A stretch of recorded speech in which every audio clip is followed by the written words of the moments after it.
భారతదేశంలో జరిగే అతిపెద్ద ఆధ్యాత్మిక ఉత్సవం మహాకుంభమేళా. మహాకుంభమేళా జాతర 2025 జనవరి 13వ తేదీ నుంచి మొదలు కాబోతుంది. 45 రోజుల పాటు జరిగే ఈ మహా ఉత్సవానికి దాదాపు 40 కోట్ల మంది తరలివస్తారని ఉత్తరప్రదేశ్ ప్రభుత్వం అంచనా వేస్తుంది. కుంభమేళా అనేది హిందువులు జరుపుకునే సంస్కృతిపరమైన కార్యక్రమాల కోసం చేసే యాత్ర.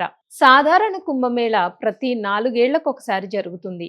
అర్ధ కుంభమేళా ప్రతి 6 సంవత్సరాలకు ఒకసారి హరిద్వార్ లేక ప్రయాగల్లో జరుగుతోంది.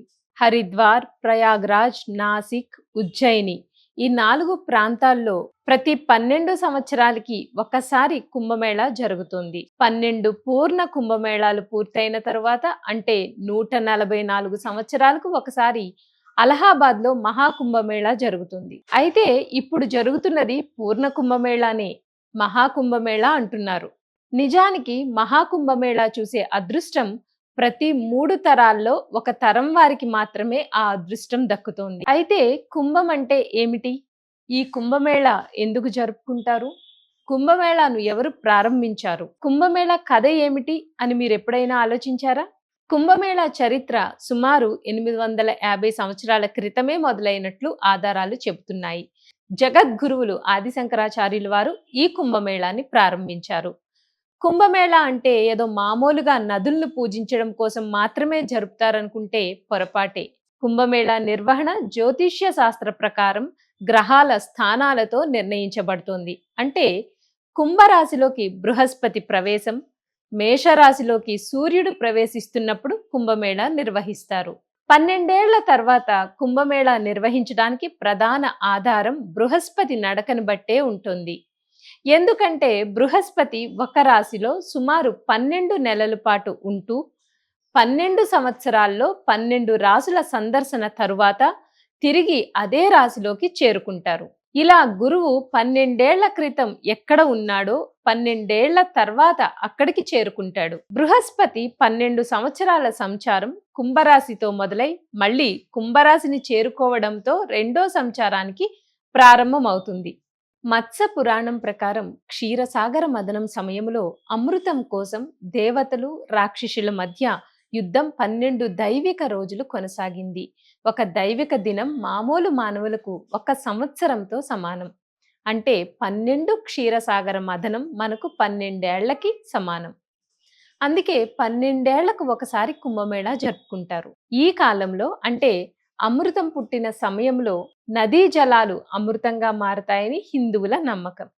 అందువల్ల ఆ ప్రపంచం నలుమూలల నుండి అనేక మంది హిందూ భక్తులు కుంభమేళాలో స్నానం ఆచరించడానికి వస్తారు. క్షీరసాగర మదనం తరువాత అమృతం విషయంలో దేవతలు రాక్షసుల మధ్య వివాదం తలెత్తింది. ఈ సమయంలో కొన్ని అమృతపు చుక్కలు భూమిపై పడ్డాయి. ప్రయాగ, నాసిక్, హరిద్వార్, ఉజ్జయినిలో అమృతపు చుక్కలు పడ్డాయని పురాణాల్లో పేర్కొనబడింది. అలా ఆ ప్రదేశాల్లో నదీ జలాలు అమృతమయం అవుతాయన్న నమ్మకం ఉంది. అమృతం కోసం జరిగిన పోరాటంలో చంద్రుడు అమృతాన్ని ప్రవహించకుండా కాపాడాడు. గురువు కలశం దాచాడు. సూర్యదేవుడు కలశాన్ని పగలిపోకుండా కాపాడాడు. శనిదేవుడు ఇంద్రుని కోపం నుంచి రక్షించాడు. అందుకే ఈ గ్రహాలు కలిసిన ప్రతి సమయంలో మహాకుంభం నిర్వహించబడుతోంది. ఎందుకంటే ఈ గ్రహాల కలయిక వల్లనే అమృత పాత్ర రక్షింపబడింది. అందుకే గ్రహాల గమనాన్ని బట్టి కుంభమేళా ముహూర్తం నిర్ణయం జరుగుతోంది. చరిత్రకారుల వివరాల ప్రకారం కుంభమేళా గురించి మొదటి వివరణ మొఘలుల కాలంలో కనిపించింది. 1665లో రాసిన కులాసాతు తా తారీఖ్ అనే గెజిట్లో ఇది లభించింది. దీని ప్రకారం కుంభమేళాకి 850 నుండి 900 ఏళ్ల చరిత్ర ఉంది. చరిత్రకారులు ఈ మేళా గుప్తుల కాలం నుంచి ప్రారంభించిందని చెప్తారు. అందుకు చక్రవర్తి హర్షవర్ధుని కాలానికి చెందిన కొన్ని ఆధారాలు కూడా చూడొచ్చు. ఆ కాలంలోనే ఆదిశంకరాచార్యులు, ఆయన శిష్యులు, సన్యాసులు, అఘోరాలకు సంగం ఒడ్డున రాజ స్నానానికి ఏర్పాట్లు చేశారు.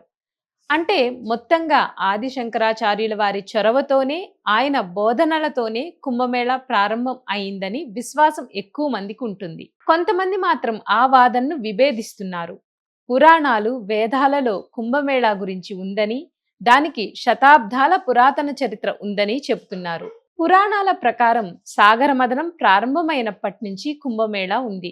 2025వ సంవత్సరంలో అంటే ఈ సంవత్సరానికి మహాకుంభమేళా జనవరి 13, 2025న పుష్యమాసంలోని పౌర్ణమి తిథిలో ప్రారంభమవుతుంది. కుంభమేళా 26 ఫిబ్రవరి 2025న మాస శివరాత్రి రోజున ముగుస్తోంది. 12 ఏళ్ల తర్వాత ప్రయాగ్రాజ్లో మహాకుంభమేళా నిర్వహించనున్నారు. దాదాపు 45 రోజుల పాటు జరిగే మహాకుంభమేళాలో మొత్తం 6 రాజస్నాన సమయాలు ఉన్నాయి. రెండో రాజస్నానం అత్యంత పవిత్రమైన మకర సంక్రాంతి జనవరి 14న చేయాలి. మహాకుంభమేళా సమయంలో భక్తులు ఆచరించే రాజస్నానాలకు అత్యంత ప్రాముఖ్యత ఉంటుంది. ఈ శుభ సమయంలో గ్రహాలు, నక్షత్రాల సంగమం అంతా పవిత్ర జలంలో వచ్చి చేరుతుందని నమ్ముతారు. ఆ సమయంలో స్నానాలు చేసిన వారికి చంద్రుడు సహా ఇతర గ్రహాల అనుగ్రహం లభిస్తుందనేది భక్తుల విశ్వాసం. అంతేకాదు ఆరోగ్యం, ఐశ్వర్యంతో సహా ఎన్నో సత్ఫలితాలు ఉంటాయని చెబుతుంటారు. 2025 మహాకుంభమేళాలో రాజస్నానాలు ఆచరించేందుకు కొన్ని ముఖ్యమైన తేదీలను ప్రకటించారు.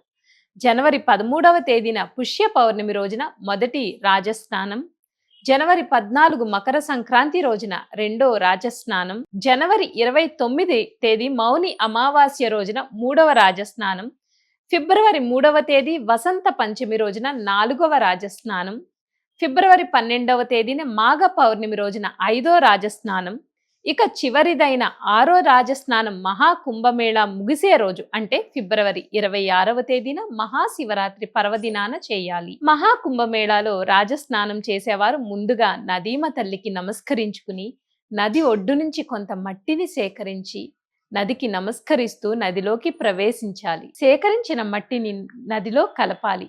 భక్తి శ్రద్ధలతో ముక్కు మూసుకొని 3 సార్లు నదిలో మునగాలి. తరువాత దోసిలితో నీరు తీసుకుని తూర్పు వైపునకు తిరిగి సూర్యునికి అర్ఘ్యం ఇవ్వాలి. తరువాత నది బయటకు వచ్చి నదిలోనికి పసుపు, కుంకుమ, పువ్వులు సమర్పించాలి. అరటి దొన్నలో ఉంచిన దీపాలు నదిలో వదిలి నమస్కరించుకోవాలి. ఈ విధంగా శాస్త్రోక్తంగా నదీ స్నానం పూర్తి చేసిన తరువాత నదీ తీరంలో పితృదేవతలకు పిండ ప్రదానం చేయడం వలన పితృదేవతలు సంతోషించి వంశాభివృద్ధి కలుగుతుంది అని చెప్తారు. మకర సంక్రాంతి రోజున కుంభమేళా సమయంలో చేసే స్నానానికి ప్రత్యేక ప్రాముఖ్యం ఉంది. ఈ రోజున గంగా నదీ జలాల్లో స్నానం చేస్తే మోక్షం లభిస్తుందని చెప్తారు. కుంభమేళాలో మకర సంక్రాంతి రెండో రాజస్నానం చేసిన వారికి 10,000 అశ్వమేధ యాగాలు, 1000 గోవులను దానం చేసినంత పుణ్యఫలం లభిస్తోంది. మకర సంక్రాంతి రోజున బ్రహ్మీ ముహూర్తంలో స్నానం మరింత శుభ ఫలితాన్ని ఇస్తోంది. 1000 కార్తీక మాస స్నానాలు గంగలో చేసిన ఫలితం, 100 మాఘ స్నానాలు గంగలో చేసిన ఫలితం, వైశాఖ మాస స్నానాలు 1,000,000 సార్లు నర్మదా నదిలో చేసిన ఫలితాన్ని ఒక్కసారి కుంభమేళా స్నానంతో మనం పొందుతామని స్కంద పురాణం చెబుతోంది.